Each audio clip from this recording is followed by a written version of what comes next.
옛날 옛적 프랑스의 한 작은 마을에 루가드라는 소녀가 살고 있었습니다. 그녀는 항상 모험과 신비한 이야기를 좋아하였고 특히 밤하늘에 반짝이는 별들을 사랑했습니다. 루가드는 늘 별들을 보며 어떻게 저렇게 아름다운 빛을 낼 수 있는지 궁금해했습니다. 어느 날 밤 루가드는 평소와 같이 집 근처 숲의 작은 언덕에 올라 별들을 관찰하고 있었습니다. 그날 밤은 유독 별이 밝게 빛나고 있었고 특히 한 개의 별이 유난히 밝았습니다. 그 별은 금빛으로 반짝이며 마치 루가드에게 다가오는 것처럼 보였습니다. 호기심 많은 그녀는 그 별을 더 잘 보기 위해 언덕을 넘어 더 깊은 숲속으로 들어갔습니다. 숲을 지나면서 루가드는 다양한 소리와 숲의 향기를 느꼈습니다. 그때 그녀 앞에 작은 요정이 나타났습니다. 요정은 황금빛 가루를 휘날리며 루가드를 반갑게 맞이했습니다. 안녕, 루가드. 요정이 말했다. 너를 기다리고 있었어. 내가 그 빛나는 별의 비밀을 알고 싶어 한다는 걸 알고 있어. 루가드는 놀랍고도 기쁘게 요정을 바라보며 정말요? 저 별의 비밀을 알고 싶어요. 어떻게 하면 되나요? 라고 물었습니다. 요정은 미소를 지으며 먼저 숲의 깊숙한 곳으로 가서 별의 수호자와 만나야 해. 당신에게 중요한 임무를 맡길 거야. 그 임무를 완수하면 비밀을 알 수 있을 거야. 라고 대답했습니다. 루가드는 주저하지 않고 요정의 안내를 따라 숲속으로 더 깊이 들어갔습니다. 그리고 마침내 숲의 한가운데에서 거대한 오크 나무 앞에 도착했습니다. 나무는 수세기가 넘은 듯 보였고 그 앞에 서자 마치 살아있는 것처럼 웅장한 목소리가 들려왔습니다. 나는 별의 수호자다. 루가드, 내가 별의 비밀을 알고 싶다면 3가지 시험을 통과해야 한다. 나무가 말했습니다. 첫 시험은 용기의 시험이다. 내가 가장 두려워하는 것과 마주하여야 한다. 루가드는 깊은 호흡을 하고 결심을 다졌습니다. 그리고 그녀가 가장 두려워했던 것은 어둠 속에서 길을 잃는 것이었습니다. 그러나 별의 빛을 마음에 품고 그녀는 그 두려움을 넘어섰습니다. 얼마 지나지 않아 그녀는 빛의 고요한 길을 찾아낼 수 있었습니다. 두 번째 시험은 자비의 시험이었다. 내가 사랑하는 사람에게 자비를 베풀 줄 알아야 한다. 나무가 계속해서 말을 이었습니다. 이 시험에서는 루가드는 그녀의 친구가 위기에 처했을 때 아낌없이 도와야 했고 자신의 이익을 초월하여 다른 이를 돕는 법을 배웠습니다. 마지막 시험은 지혜의 시험. 내가 가진 지혜와 지식을 사용하여 문제를 해결해야 한다. 루가드는 자신의 주변에 있는 모든 자원과 배운 것들을 활용하여 문제를 풀었고 결국 시험을 통과했습니다. 모든 시험을 마친 후 별의 수호자는 루가드를 축하하며 말했습니다. 너의 용기, 자비 그리고 지혜로 너는 별의 비밀을 알 자격이 있다. 저 별이 빛나는 이유는 사람들 마음속의 선함과 사랑 때문이다. 사람들의 선한 마음과 사랑이 모여 별이 저렇게 빛날 수 있는 것이지. 루가드는 그 말을 듣고 큰 깨달음을 얻었습니다. 그녀는 돌아가는 길에 주변의 모든 것이 새롭게 느껴졌고 자신 또한 빛의 일부로서 다른 사람들에게 사랑과 선함을 나누어야겠다고 다짐했습니다. 그리고 루가드는 평생 그 기억을 가슴에 품고 살아갔으며 그녀가 지나가는 곳마다 별처럼 밝은 빛을 남기게 되었습니다. 그 후로도 그녀의 이야기는 오랫동안 프랑스 전역에 퍼졌고 많은 사람들이 별의 비밀을 가슴에 간직하게 되었습니다. 두 번째 이야기. 옛날 옛적 프랑스의 한 아름다운 마을에 용감한 한 기사가 살고 있었습니다. 그의 이름은 기욤이었고 그는 마을 사람들 모두에게 존경받는 인물이었습니다. 기욤은 늘 모험을 즐겼고 그에게는 충성스러운 말 샤를로트가 있었습니다. 어느 날 기욤은 마을 어귀에 신비로운 숲이 있다는 소식을 들었습니다. 그 숲에는 마법의 존재들이 산다고 했고 아무도 숲을 완전히 탐험한 사람이 없었습니다. 그러던 어느 날 마을에 끔찍한 사건이 발생했습니다. 마을 사람들의 소중한 품목들이 밤마다 사라지기 시작한 것이었습니다. 사람들은 이 일을 마법의 숲과 연결짓기 시작했고 원인을 밝히기 위해 용감한 기사가 필요했습니다. 결국 기욤은 이 미스터리를 풀기 위해 모험을 떠나기로 결심했습니다. 기욤은 샤를로트와 함께 숲을 향해 떠났습니다. 그 길은 험난했고 여러 가지 도전에 직면했습니다. 숲에 들어서자 나무들은 하늘까지 치솟아 있었고 신비로운 빛들이 그들 주위를 감쌌습니다. 기욤은 조심스레 발걸음을 옮기면서 주변을 살폈습니다. 숲 깊은 곳에서 기욤은 아름다운 숲의 요정과 만났습니다.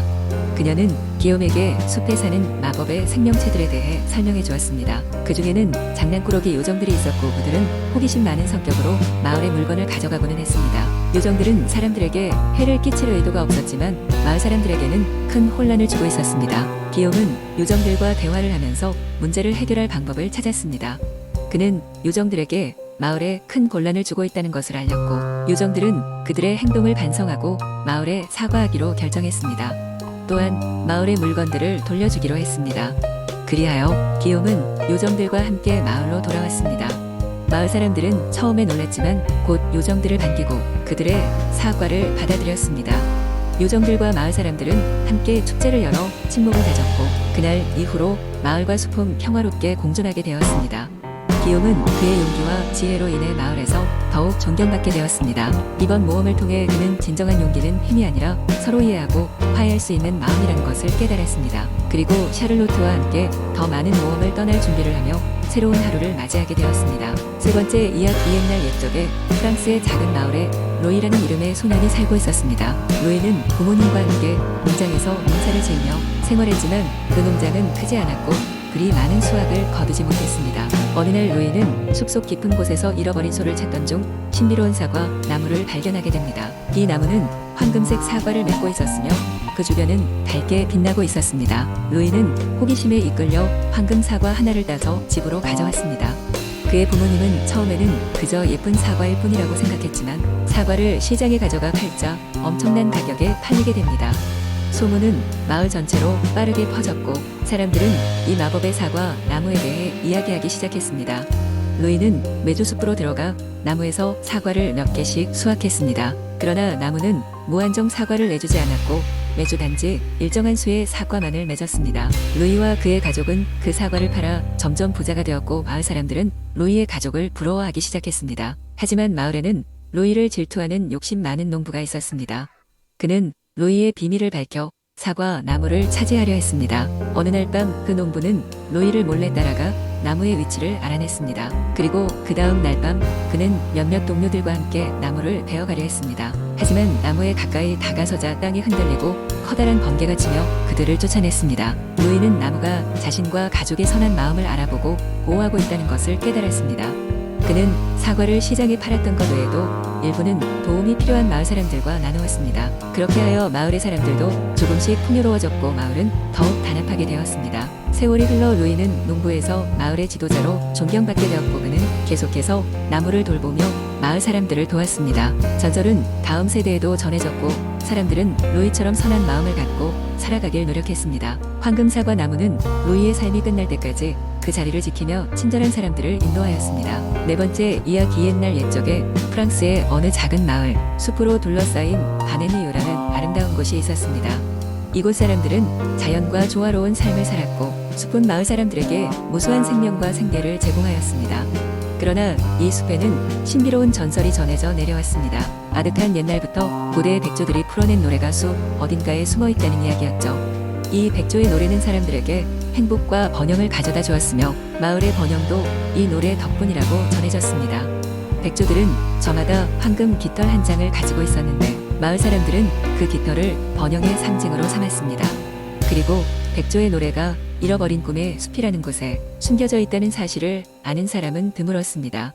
시간이 흐르며 백조의 노래는 전설 속 이야기로만 남게 되었습니다. 숲속으로 들어갔던 몇몇 사람들은 행방불명이 되었고 마을 사람들은 점점 숲을 멀리하기 시작했습니다. 마을에 봄이 찾아오던 어느 날 작은 소녀 클라리세가 병으로 오래 앓고 계신 어머니를 구하기 위해 숲속으로 들어가려는 용감한 결심을 하게 됩니다. 그녀는 어머니가 어릴 적 자주 들려주셨던 백조의 노래 이야기를 믿기로 했습니다. 백조의 노래를 찾아 떠난 클라리세는 매일매일 깊은 숲속을 헤매며 다양한 동물 친구들을 만나게 됩니다. 그녀는 새의 노래를 들으며 방향을 잡았고 나무가 내어주는 열매로 허기를 다냈습니다. 그리고 숲속에서는 빛날 수 없는 어둠 속에 올빼미가 길잡이가 되어주기도 했습니다. 그러던 어느 날 그녀는 아름다운 호수가 나오는 곳에 도달합니다. 꼭 그곳이 바로 잃어버린 꿈의 숲이었습니다. 호수 한가운데에 우아한 백조들이 새벽의 안개처럼 고요한 모습을 유지하고 있었습니다. 클라리세는 용기를 내어 백조들에게 다가갔고 자초지종을 설명하며 황금 깃털과 그들의 노래를 부탁했습니다. 백조들은 오랫동안 인간으로부터 풍요를 가져온 대가로 고통받아왔기에 처음에는 그녀의 부탁을 망설였습니다. 그러나 그녀의 정성과 순수함에 감동한 제왕 백조는 마침내 황금 깃털 하나를 클라리세에게 내주며 이런 말을 덧붙였습니다. 순수한 의도와 고귀한 영혼이 진정한 마법을 일으킨다오. 클라리세는 그 깃털을 품에 안고 행복하게 마을로 돌아왔습니다. 병상에 있던 그녀의 어머니께 그 깃털을 보여드리자 기적적으로 건강을 되찾게 되었고 마을 사람들은 클라리세의 용기를 더욱 존경하게 되었습니다. 이후로도 마을 사람들은 숲을 소중히 여겼고 백조의 노래와 깃털의 전설은 마을에 끝없는 번영을 가져다 주었습니다. 그리고 클라리세는 전설을 이어받아 대대로 전해지는 백조 이야기의 새로운 수호자가 되었답니다. 그리하여 바네니유는 오래도록 숲의 풍요와 전설의 행복을 누리며 평화로운 나날을 보냈습니다.